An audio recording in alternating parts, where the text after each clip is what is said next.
Oke, silakan Bu Novi. Baik, Pak Indra, dimulai Pak Indra. Ya, silakan. Oke, selamat pagi Anda semua. Pagi. Aduh, semoga kita dalam satu sehat ya. Nah, untuk member kali ini Senin tanggal 7 bulan Juni 2021, saya dengan Novi ya, mungkin udah pada kenal ya. Diberi kesempatan untuk menjadi MC kali ini. Dibantu oleh Titin ya. Sebelumnya saya mengucapkan selamat datang untuk tim produksi yang sudah mulai hari ini untuk menempati gedung di Blok C. Oke, baik. Sekarang saya langsung aja membacakan susunan acaranya. Pembukaan oleh tadi saya sendiri. Nanti ice breaking kedua untuk saya minta bantuan Mbak Titin ya untuk ice breaking. Terus nanti lanjutnya perkenalan dengan new Andalers, ada satu orang yang akan join di Andal. Nanti ada sharing book oleh 2 orang Andalers. Gimana Mbak Titin? Langsung aja? Langsung ya, kita pemanasan dulu nih. Pemanasan. Kita olahraga otak ya maksudnya. Saya punya tebak-tebakan nih buat Andalers semua, buat teman-teman di sini. Bentar, ini saya masih di unmute ya, Bu.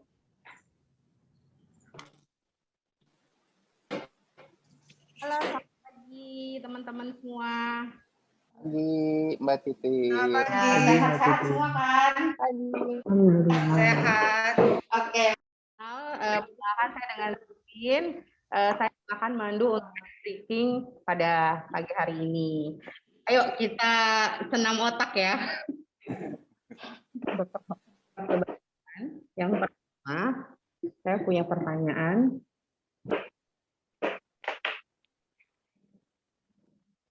Apa yang mempunyai kaki 12? Apa yang mempunyai 12 kaki dan bisa terbang? Ayo, yang nanti bisa raise hand ya, yang mau jawab.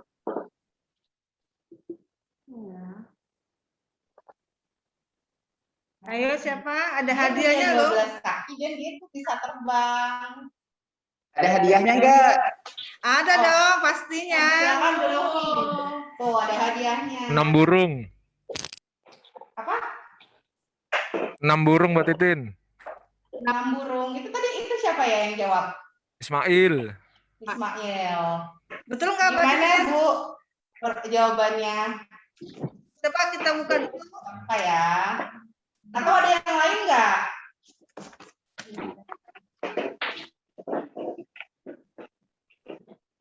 Ada yang lain nggak? Teman-teman? Masih pada tidur kayaknya Mbak Titi. Ini kayaknya kurang ini ya, kurang ngebreak Iya, gitu ya. ini kayaknya belum pada join-nya. Baru 38. Halo produksi. Halo Bu. Baru 38 orang yang join nih dari 72. Separuhnya belum. Produksi nggak banyak nih yang hadir kalau saya lihat. Oke, gimana? Ada lagi nggak yang lain?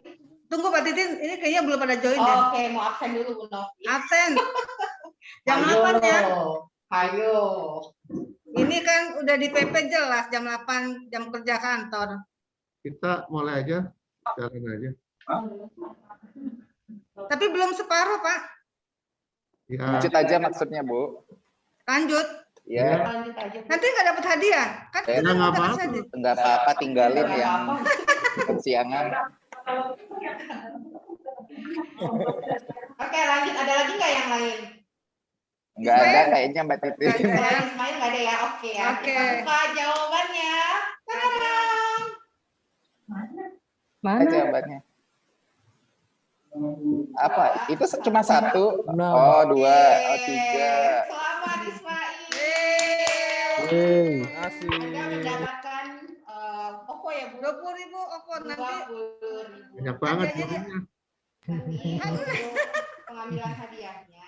Kapan ke Bu Novi ya? Terima kasih Bu Novi, Mbak Titin. Sama-sama. Selamat ya, Adi. Terima kasih Pak Indra.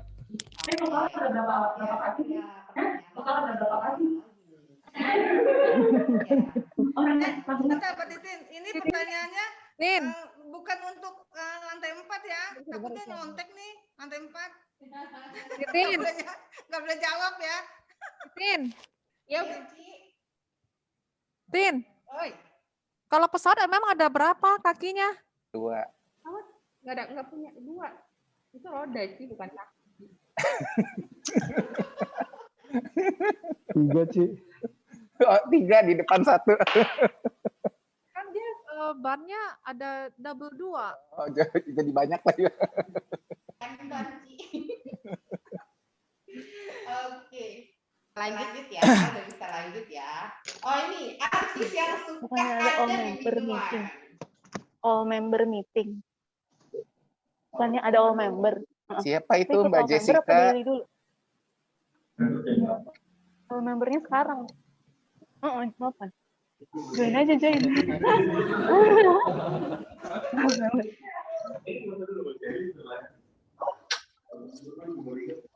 Oke, ini pertanyaan kedua, artis yang suka ada di minuman nih.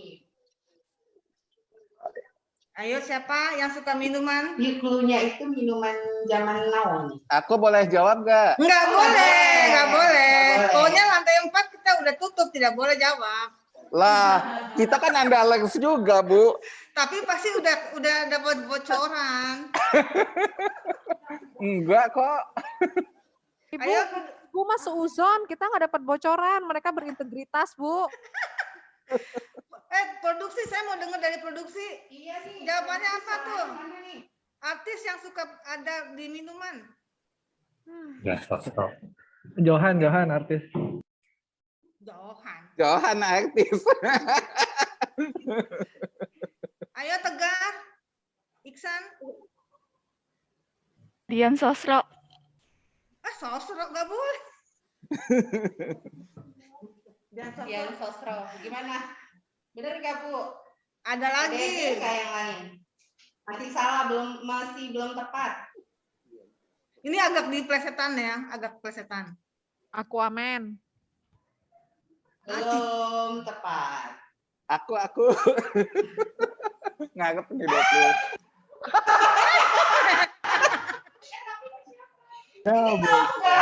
Jawabannya apa? Oh, ini aku kasih clue aja ya. Nggak tahu. Siapa yang kenal dengan artis ini? Cok baba minuman apa Oh, tuh? boba. Oh, boba. Iya. Tuh, ucap boba. Siapa yang ngasih pertanyaan?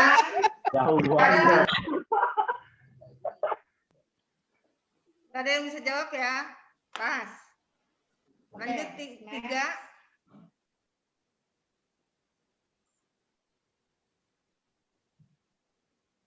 Saat dibalik akan berkurang 3. Apakah itu?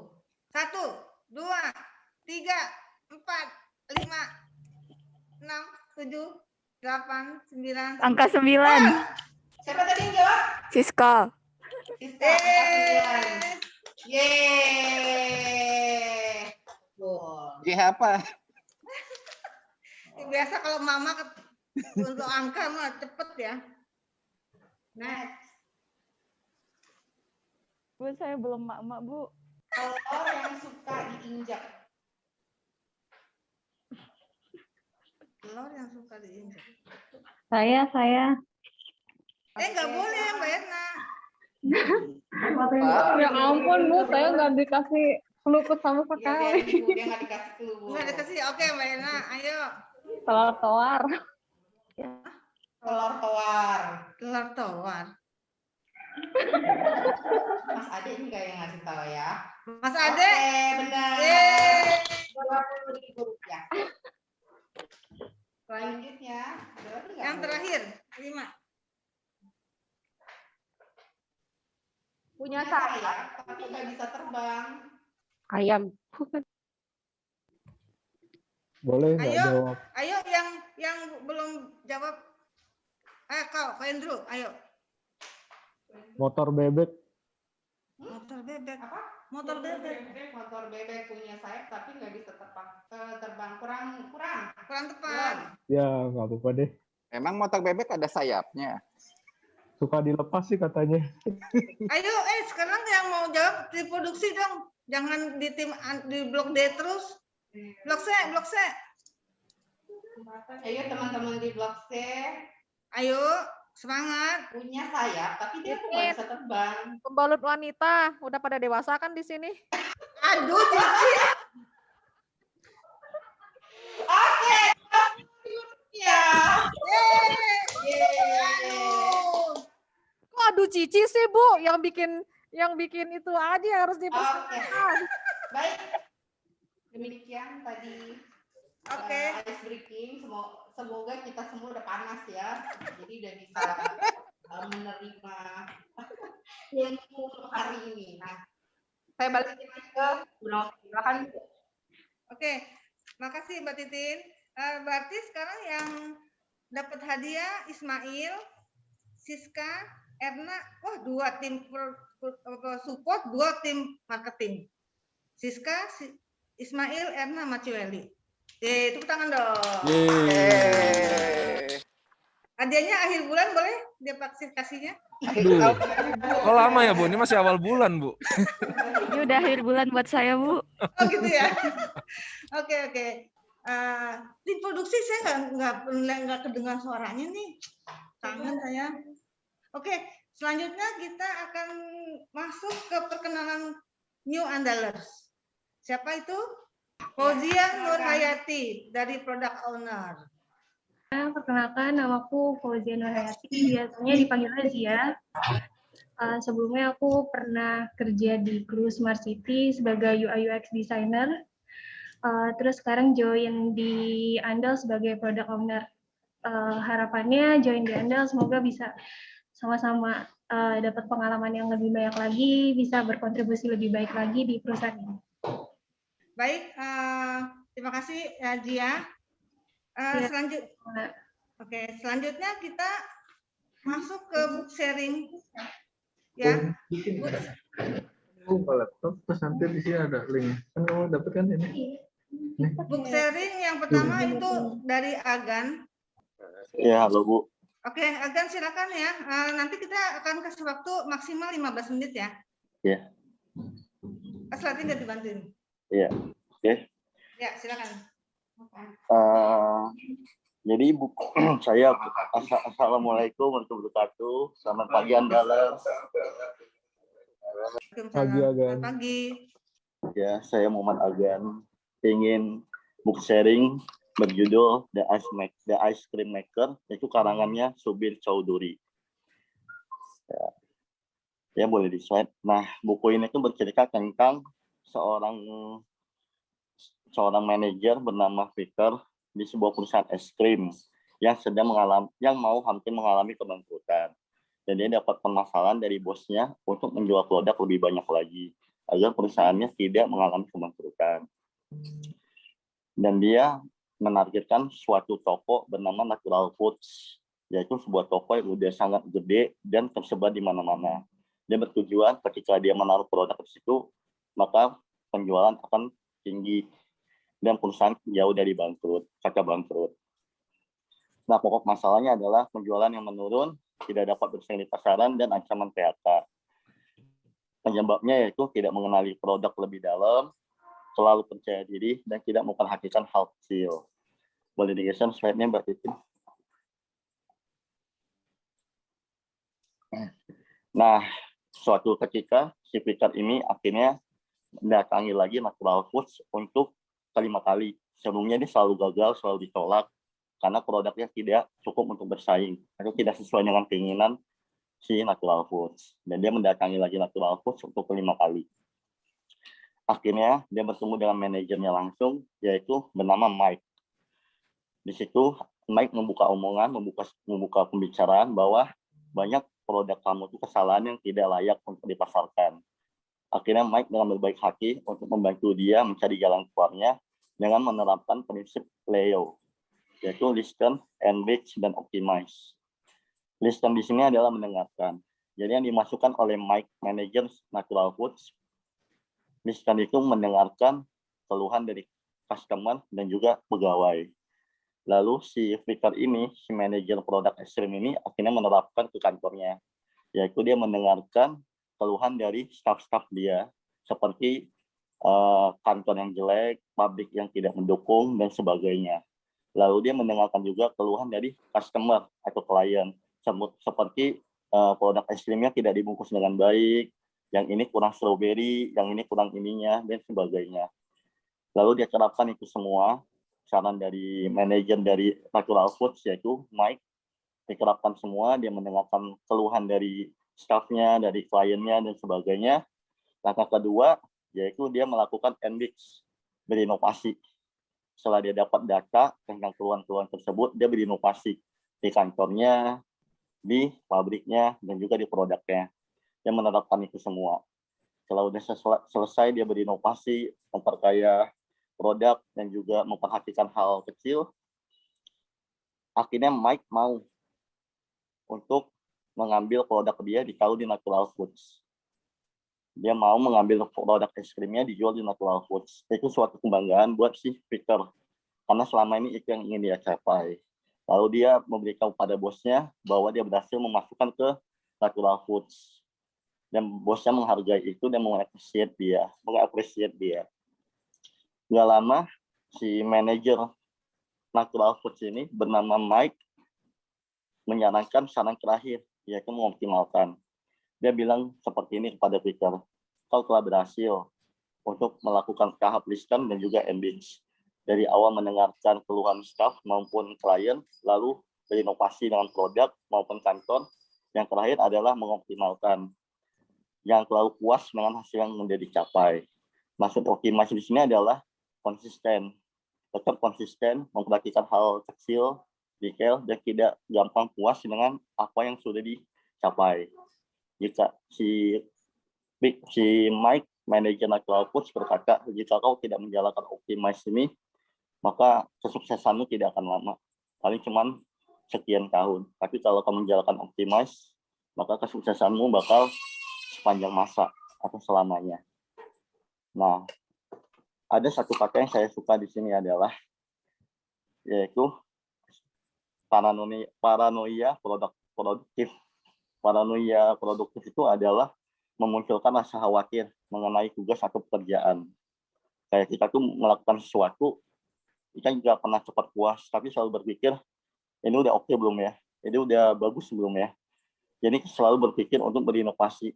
Kayaknya ini kurang deh, kayak gambar ini. Itu yang salah satu yang diterapkan di Optimize. Dan itu saya sangat menyukainya. Lalu yang kedua yang saya sangat sukai dari kalimat di sini adalah, yaitu performa yang sesungguhnya tidak diukur berdasarkan bagaimana kau melakukan sesuatu pada saat-saat terbaikmu, melainkan pada saat terburukmu, atau sama dengan konsisten.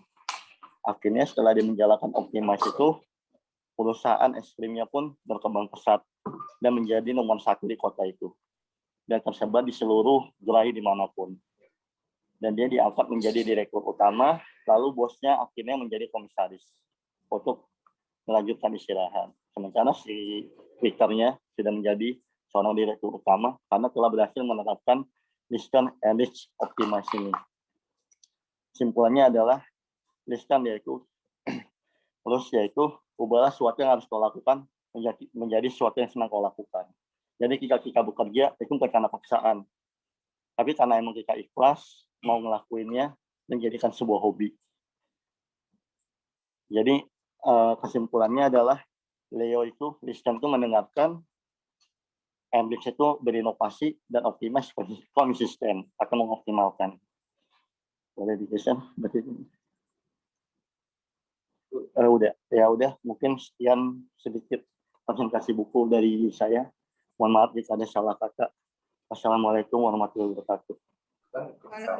Waalaikumsalam warahmatullahi wabarakatuh. Baik, terima kasih Mas Agan. Ya. Silakan Mbak Siska, Bu sharingnya. Makasih Bu. Ya. Tapi by the way itu nama saya salah Bu. Francisca. Fra Bu, nggak pakai N. Oh, Francisca. Oh, maaf. Oke, Bu. Oke, selamat pagi semuanya. Pagi. Kali ini saya nggak akan banyak-banyak sih sharing bukunya. Ini saya ngambil buku yang judulnya The Seed dari John Burton. Next, Bu. Nah, di sini selama saya baca buku ini tuh banyak banget pertanyaan tentang panggilan hidup. Jadi di sini ada satu tokoh namanya Joshua. Dia tuh lagi kebingungan gitu. Apa sih panggilan hidup saya gitu? Dia lagi ada di dia punya pekerjaan, udah mapan lah intinya gitu kan. Tapi dia kayak nggak punya motivasi buat kerja gitu. Terus sama bosnya tuh dia disuruh liburan selama 2 minggu untuk mencari panggilan hidupnya gitu. Enak ya kita liburan 2 minggu buat cari panggilan hidup gitu kan. Bukan kode sih Pak Indra, bukan ya gitu. Nah, selama 2 minggu itu dia keliling nih jalan-jalan.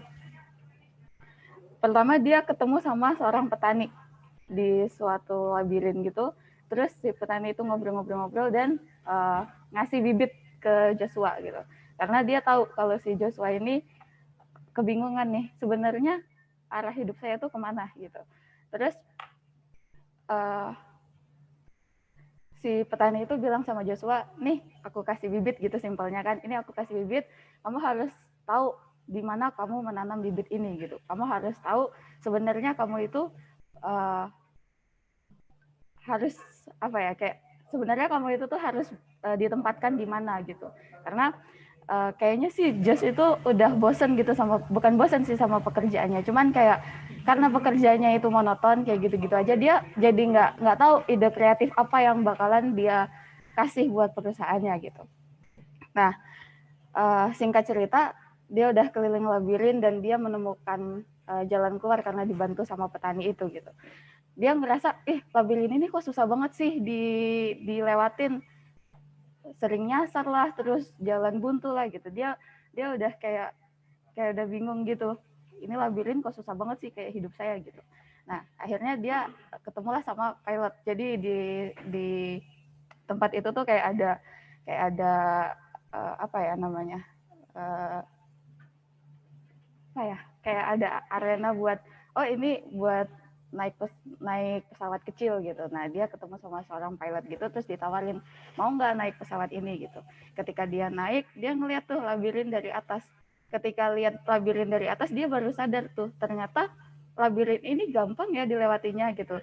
Tergantung dari mana dia ngelihatnya gitu. Nah, si pilot itu bilang, kamu tuh bisa lebih gampang untuk melewati suatu hal kalau kamu tuh bisa lihat dari perspektif yang lebih tinggi atau dari perspektif lain. Jangan cuma dari perspektif yang kamu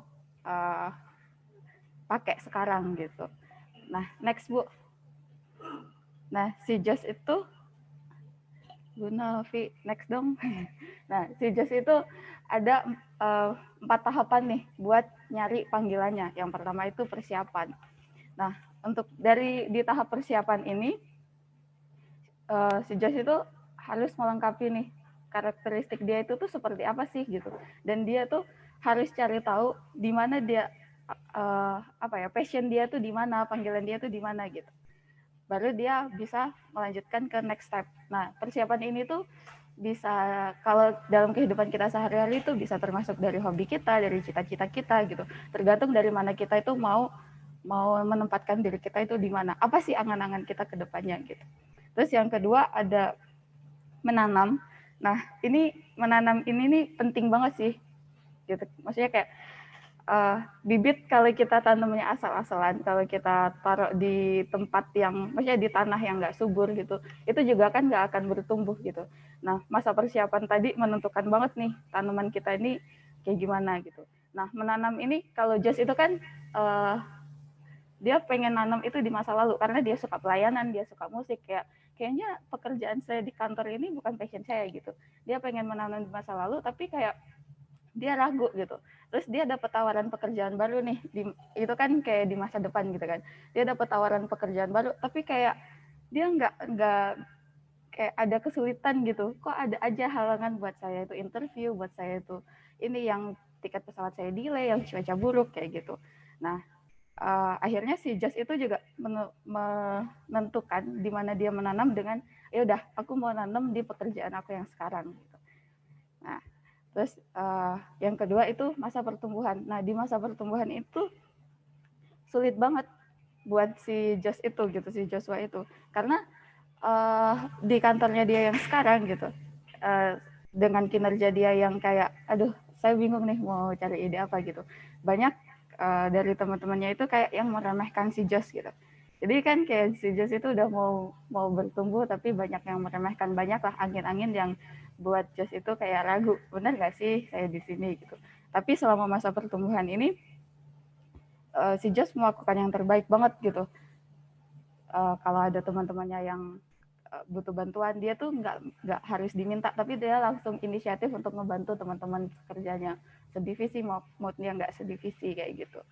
Nah itu sih yang sebenarnya itu yang harus kita terapin di dunia kerja dimanapun itu gitu, di apapun posisi kita gitu kan. Contohnya nih kayak kita teman-teman support ada yang kesulitan, ya udah ada yang lagi full, ya udah kita backup gitu.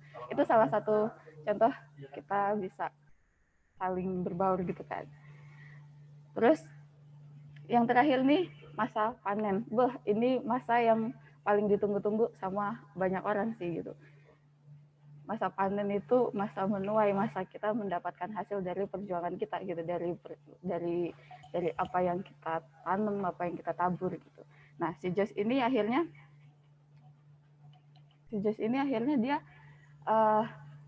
dia udah kayak menemukan, oh ternyata panggilan hidup saya itu di tempat ini gitu. Saya nggak bisa menemukan kebahagiaan saya itu di masa lalu saya, karena masa lalu itu nggak bisa diulang kan. Masa lalu itu cuma sebagai pelajaran buat Josh, dan masa depan itu belum pasti, karena masa depan itu fantasi. Kita nggak tahu apa yang akan terjadi di masa depan kayak gitu. Nah, akhirnya bukan cuma Josh doang nih yang senang.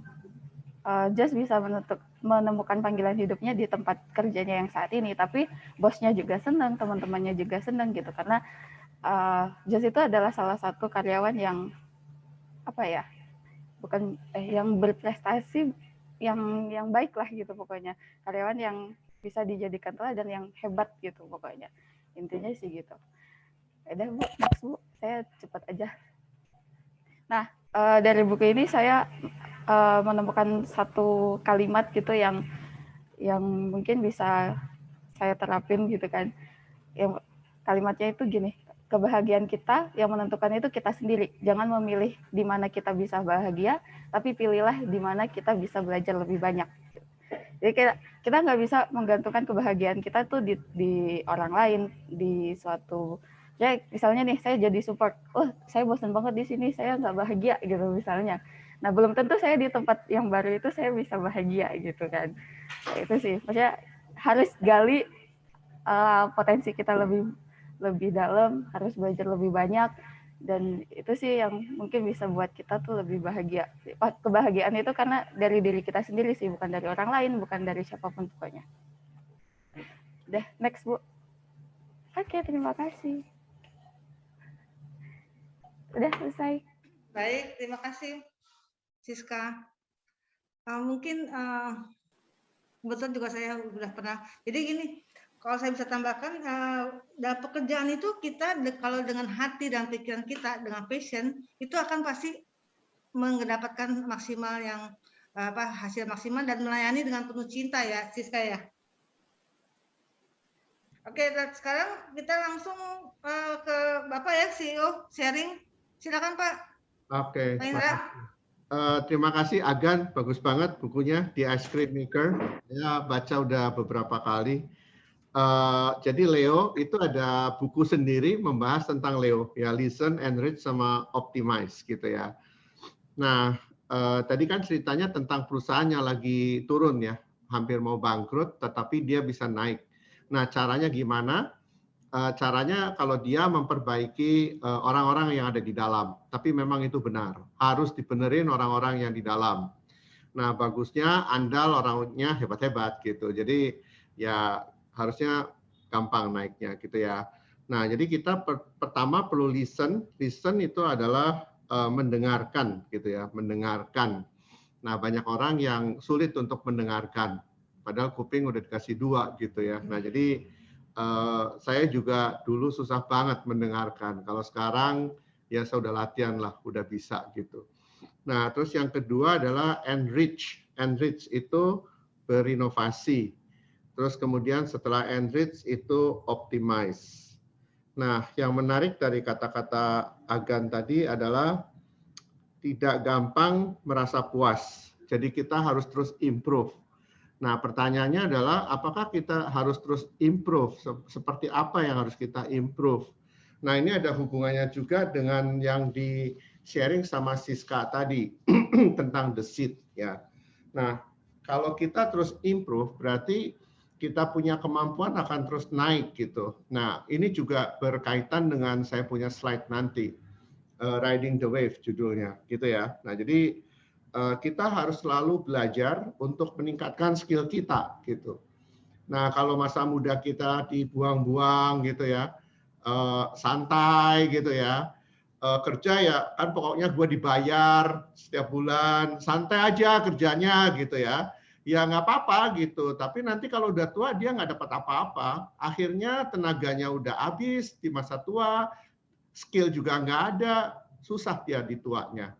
Nah itu yang saya lihat di teman-teman saya gitu. Nah jadi masa muda santai, oke, bagus gitu.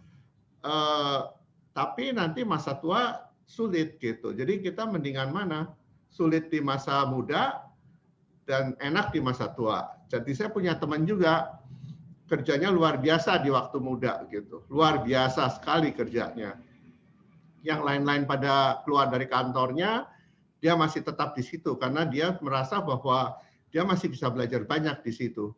Nah, akhirnya dia keluar ke tempat yang lain, akhirnya dia dapat jabatan posisi yang lebih tinggi. Dan dia perform karena dia pekerja keras. Nah, sekarang ini dia diminta di mana-mana gitu dan pasti ya ujung-ujungnya duitnya banyak. Jadi nyari duitnya pada saat dia sudah punya ilmu yang cukup banyak sehingga dia bisa dijual ilmunya. Nah, kalau masih ilmunya dikit-dikit dia mau jual, apa yang dia mau jual? Nggak bisa. Nah, jadi itu sebabnya kita harus terus improve gitu untuk menambah skill kita, gitu ya. Nah, tadi ada kata-kata paranoia. Kita harus terus khawatir. Saya sih nggak mau lah yang khawatir ini.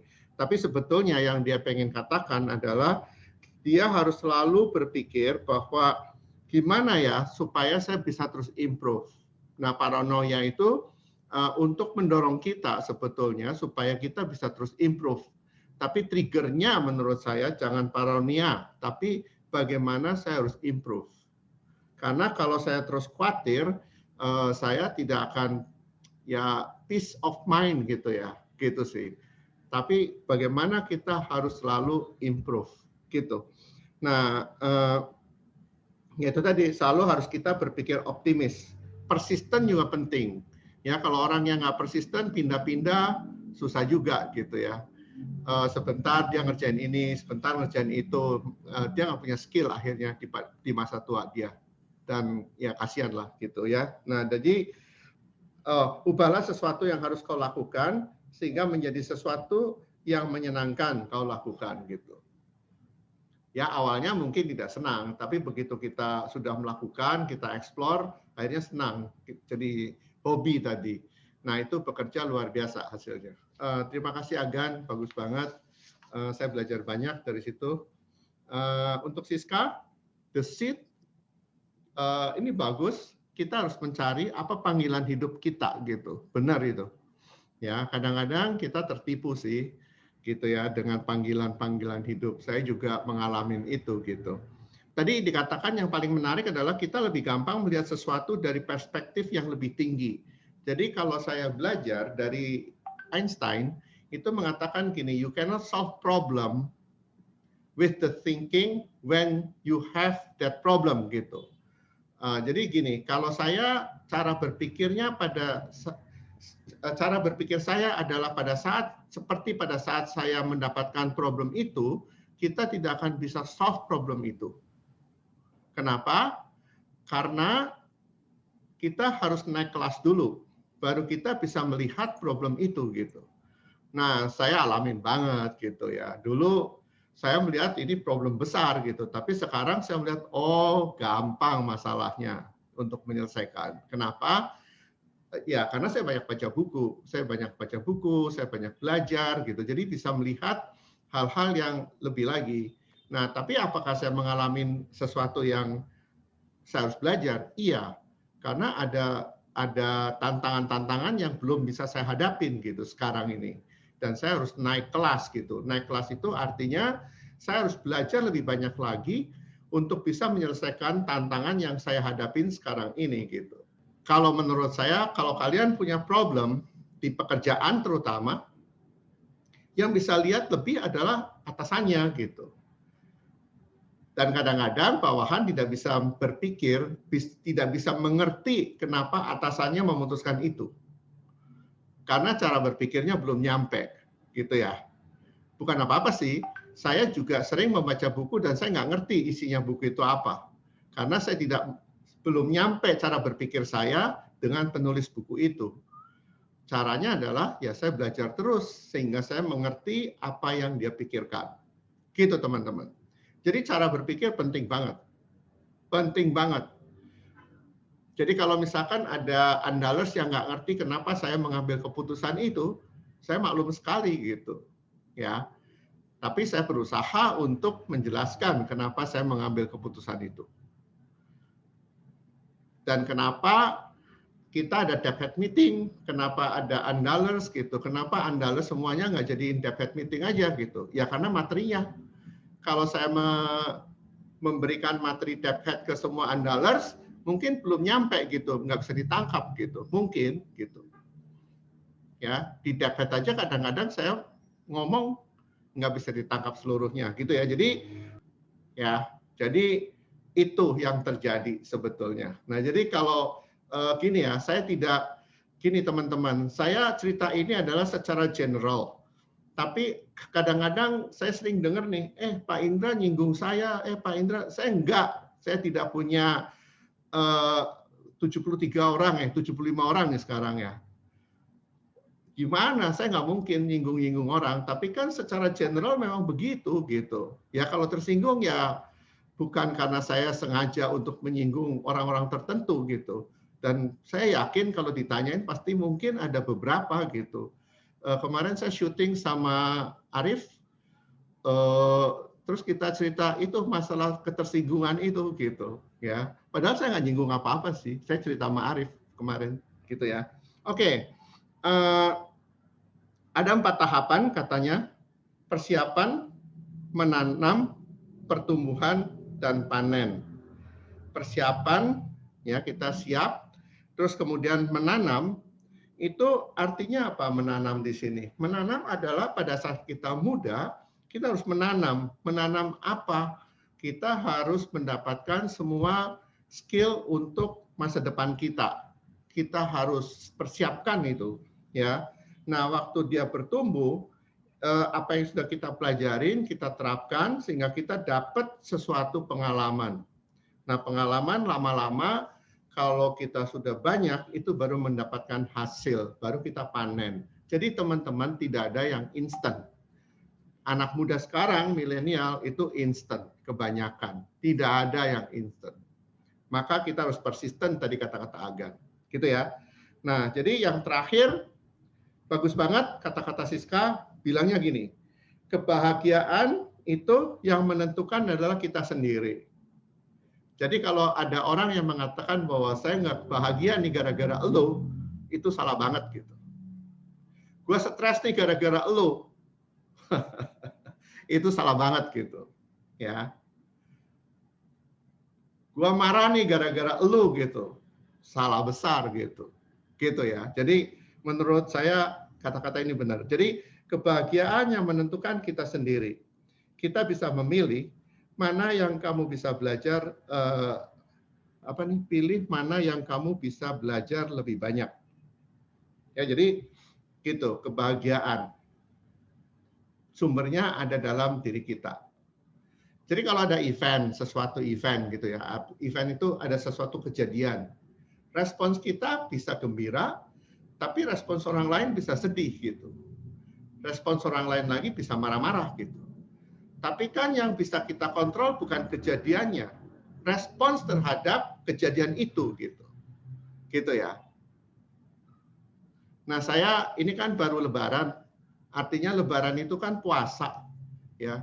Saya sangat kagum dengan teman-teman kita yang bisa berpuasa selama 30 hari terus-menerus. Itu luar biasa banget.